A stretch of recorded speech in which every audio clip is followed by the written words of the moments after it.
देखिए, जो सफलता का चिराग है, ये कठिन परिश्रम से ही जलता है।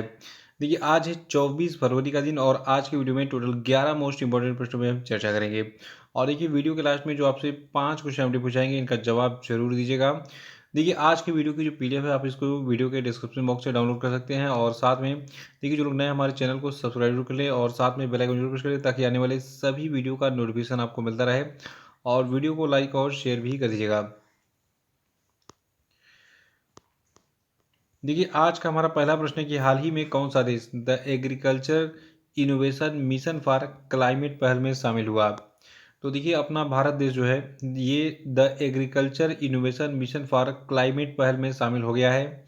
देखिए, आपको बता दें कि जो जो आपका the agriculture innovation mission for climate है, ये संयुक्त राज्य अमेरिका और संयुक्त अरब अमीरात की एक संयुक्त पहल है। और आपको बता दें कि जो आपका the agriculture innovation mission for जो क्लाइमेट है, ये पहल जो है इसको अमेरिका और संयुक्त अरब अमीरात ने नवंबर 2021 में लॉन्च किया था। और जो आपका शॉर्ट में कहा जाए AIM4C यानी कि the agriculture innovation mission for climate जो है, ये जलवायु स्मार्ट कृषि और खाद्य प्रणालियों में निवेश और नवाचार का समर्थन करता है। तो भारत इसका मेंबर बन गया है। और दूसरा प्रश्न बहुत ही इंपॉर्टेंट है, ये जो है आपका IPL से संबंधित है। देखिए, IPL की एक टीम है सनराइजर्स हैदराबाद। तो इसने अभी हाल ही में एक व्यक्ति को यानी कि एक क्रिकेटर को अपना कैप्टन बनाया है और ये व्यक्ति कौन है? देखिए, ये व्यक्ति आपके हैं एडेन मार्कराम। देखिए, एडेन मार्कराम की किसके क्रिकेटर है, एग्जाम में पूछा जाएगा। तो देखिए, दक्षिण अफ्रीका के क्रिकेटर जो आपके एडेन मार्कराम है, इनको सनराइजर्स हैदराबाद का नया कैप्टन बनाया गया है। और IPL के बारे में बात करें तो देखिए, जो आपका टाटा IPL 2023 है, इसका जो आयोजन है, ये 31 मार्च से स्टार्ट होगा, जिसके पहले मैच में गत विजेता गुजरात टाइटंस का मुकाबला 4 बार की चैंपियन चेन्नई सुपर किंग्स से अहमदाबाद में होगा। और तीसरा कि जातिगत भेदभाव पर रोक लगाने वाला पहला अमेरिकी शहर कौन बना? तो देखिए, जातिगत भेदभाव पर रोक लगाने वाला पहला अमेरिकी शहर बन गया है सिएटल। यानी कि सिएटल में जातिगत भेदभाव को पूरी तरीके से खत्म कर दिया गया है। देखिए, भारत में ही केवल जातिगत प्रॉब्लम नहीं है। अमेरिका यानी कि जो दुनिया का सबसे विकसित देश है, यहाँ पर भी देखिए जातिगत जो है टिप्पणियाँ, जातिगत हमले, बहुत सारी घटनाएं होती रहती हैं। तो अब जो है, जो आपका अमेरिका का सिएटल शहर है, वहाँ पर जातिगत भेदभाव को पूरी तरीके से खत्म कर दिया गया है कि तुम ऊंची जाति के हो या फिर तुम नीची जाति के हो, सब बराबर है। यानी कि सबको इक्वलिटी का अधिकार दे दिया गया है। आपको बताना है कमेंट बॉक्स में, क्या भारत में भी ऐसा होना चाहिए? भारत के सभी शहरों में इस जातिगत भेदभाव को क्या खत्म कर देना चाहिए? अपना जो है राय कमेंट बॉक्स में जरूर दीजिए। देखिए, हाल ही में सिएटल नगर परिषद ने जाति, धर्म और लिंग पहचान जैसे समूहों के साथ शहर के नगर पालिका कोड में संरचित वर्गों की सूची में जाति को जोड़ने वाला एक अध्यादेश पारित किया। और आपको बता दें कि भारतीयों के लिए जो अमेरिका है, ये दूसरा सबसे लोकप्रिय गंतव्य है, इसलिए भारत वाले जो है भागकर कहाँ पे जाते हैं? अमेरिका में। देखिए, अमेरिका हो गया, कनाडा हो गया और थोड़ा बहुत ऑस्ट्रेलिया में भी लोग जो है जाते हैं और अफ्रीकी देशों में भी जो है भारतीय लोग काम करने वगैरह जाते हैं। और अरेबियन कंट्रीज़ में जो है पैसे कमाने के लिए बहुत अधिक मात्रा में भारतीय लोग जाते रहते हैं। और चौथा प्रश्न है कि हाल ही में किस भारतीय अमेरिकी ने अमेरिकी राष्ट्रपति चुनाव के लिए अपनी उम्मीदवारी पेश की है? तो देखिए, अभी हाल ही में विवेक रामास्वामी ने जो है, जो कि एक भारतीय मूल के अमेरिकी व्यक्ति हैं, उन्होंने अमेरिकी राष्ट्रपति चुनाव के लिए अपनी उम्मीदवारी पेश की है कि भैया मैं राष्ट्रपति का चुनाव लड़ूंगा। देखिए, इस बार अमेरिका में राष्ट्रपति का चुनाव बहुत ही दिलचस्प बन गया है क्योंकि दो दो भारतीय मूल के व्यक्तियों ने दावेदारी पेश की है चुनाव लड़ने के लिए। तो आइए जानते हैं दूसरे का नाम क्या है। पहले का नाम तो विवेक रामास्वामी है, आपने जान लिया। देखिए, जो भारतीय अमेरिकी विवेक रामास्वामी है, इन्होंने 2024 में होने वाले राष्ट्रपति चुनाव में किस पार्टी से, रिपब्लिकन पार्टी का जो है उम्मीदवार बनने की दौड़ में जो है शामिल होने की घोषणा कर दी है।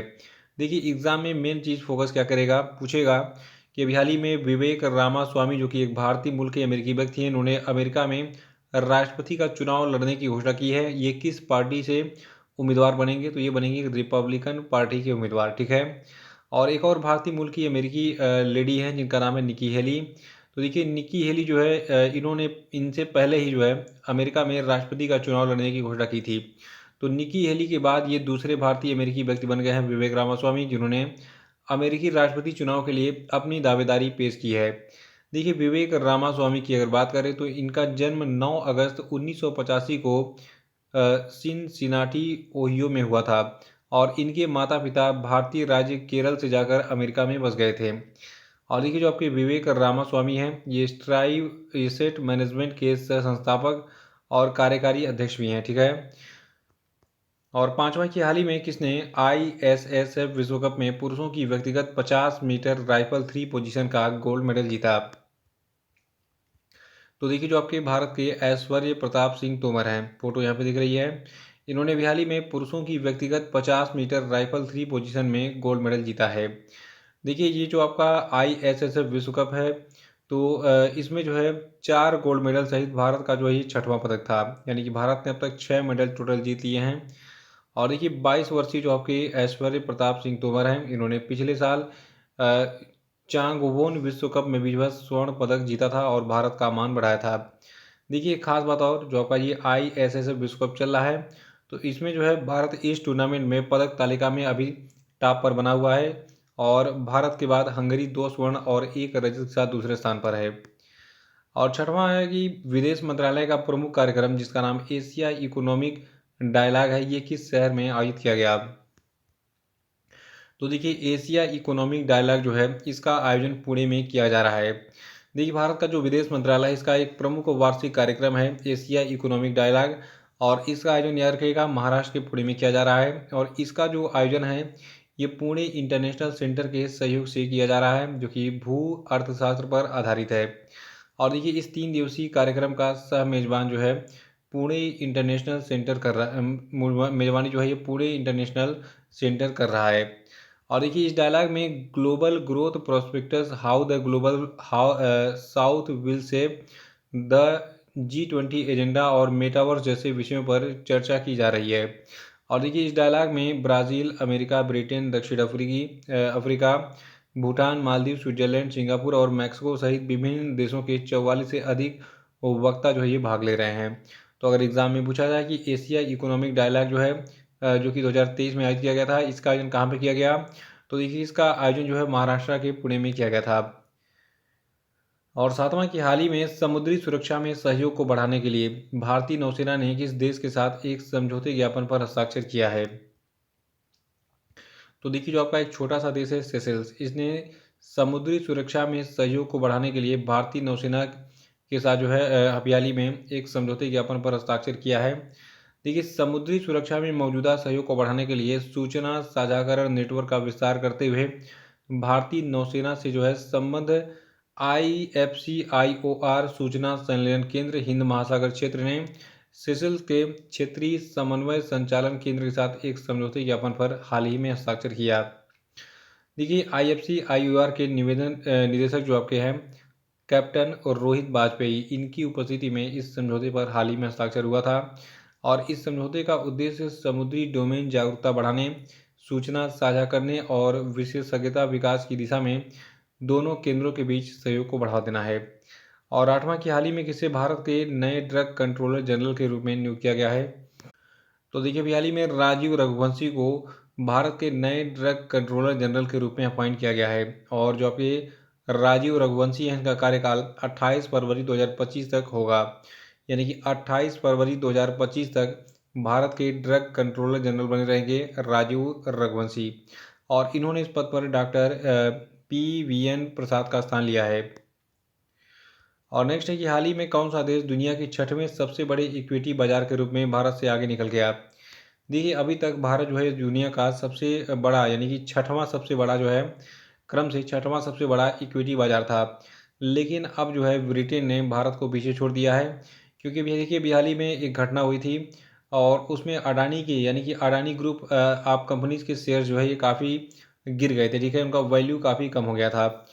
और पूरी घटना क्या है इसको थोड़ा सा हम डिटेल में जानेंगे, ठीक है। देखिए जब से अमेरिकी स्थित जो शार्ट सेलर कंपनी है हिंडनबर्ग रिसर्च, इसने समूह के, यानी कि जो आपका अडानी समूह है, इसके खिलाफ एक रिपोर्ट प्रकाशित की है। भारत का इक्विटी बाजार कम मुद्रा की दोहरी मार और अडानी समूह के उद्यमों द्वारा अनुभव किए जा रहे स्टॉक गिरावट के महत्वपूर्ण गिरावट से जूझ रहा है। तो इसीलिए जो है थोड़ा सा भारत का जो इक्विटी बाजार है ये कमज़ोर हो गया है, क्योंकि हमारे शेयर्स की वैल्यू जो है ये काफ़ी कम होती जा रही है। और इसीलिए ब्रिटेन हमसे आगे निकल गया और ब्रिटेन अब वर्तमान में दुनिया का 6वां सबसे बड़ा इक्विटी बाजार बन गया है और भारत अब 7वें स्थान पर आ गया है। 10वां प्रश्न बड़ा इंपॉर्टेंट है। देखिए 10वां प्रश्न कि हाल ही में किसे ढाका में अंतर्राष्ट्रीय मातृभाषा पुरस्कार से सम्मानित किया गया है। तो देखिए हाल ही में डॉक्टर महेंद्र मिश्रा को अंतर्राष्ट्रीय मातृभाषा पुरस्कार से सम्मानित किया गया।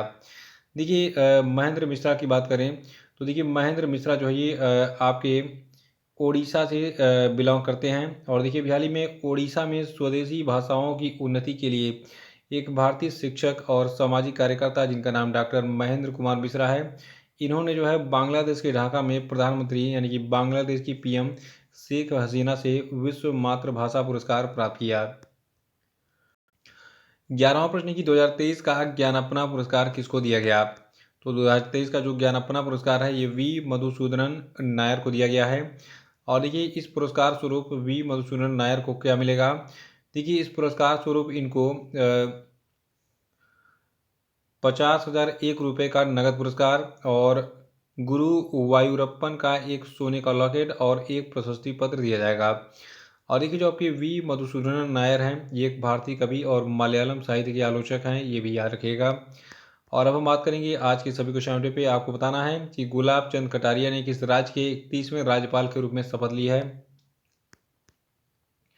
और आपको ये भी बताना है कि भारतीय रेलवे ने हाल ही में किस राज्य में सभी ब्रॉडगेज रूट को विद्युतीकरण पूरा कर लिया। और आपको ये भी बताना है कि बीसीसीआई ने महिला प्रीमियर लीग के टाइटल स्पॉन्सर के रूप में चुना है। बताइए। देखिए महिला प्रीमियर लीग का आयोजन जो है इस बार पहली बार होने जा रहा है, यानी कि अब तक कभी भी इसका आयोजन नहीं हुआ था, तो पहली बार इसका आयोजन शुरू होने वाला है। यानी कि इससे संबंधित जितने भी फैक्ट हैं यानी कि ये इंपॉर्टेंट होंगे, ठीक है। तो हर रोज़ का वीडियो मिस मत कीजिए और रिवीजन करते रहिए। यानी कि आज का वीडियो तो आप देख ही रहे हैं, पिछले दिन का भी वीडियो देख के रिविजन करते रहिए, इससे आपका रिविजन होते रहेगा और कभी नहीं आपको वो फैक्ट भूलेंगे, ठीक है। चौथा प्रश्न आपके लिए कि हाल ही में कौन सा देश न्यू स्टार्ट संधि से अलग हो गया, बताइए। और आपको बताना है कि केंद्रीय कैबिनेट ने किस देश के साथ हवाई सेवा समझौते को मंजूरी दी है, बताइए। तो इसी के साथ आज का ये वीडियो समाप्त होता है। जय हिंद।